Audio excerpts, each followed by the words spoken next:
Vi står hernede ved Emilias Plads, hvor vi lige har sendt en lokalplan ud til høring, fordi at der er nogen, der er interesseret i at bygge på den her grund.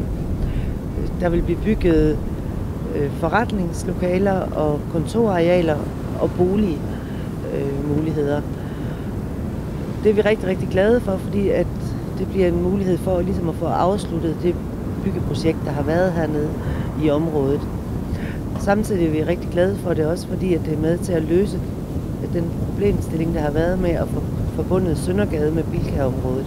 At nu får vi en helhedsløsning for området. Samtidig vil der blive bygget et parkeringshus, hvilket også er meget positivt, da vi på den måde sikrer, at der stadigvæk er rigtig gode parkeringsmuligheder centralt i byen. Et parkeringshus er også med til at give en større sikkerhed omkring, hvor der man parkerer sin bil, så de, der har brug for at have langtidsparkering, får et bedre tilbud. Så har vi en bygning her midt på arealet, der tilhører Energiselskabet. Hvad sker der med den? Jamen, den bygning den skal blive stående, og parkeringshuset vil blive bygget øst for den. Og samtidig vil vi sikre, at der er ordentlige tilkørselsforhold for de lastbiler og andre køretøjer, der skal have mulighed for at komme derhen.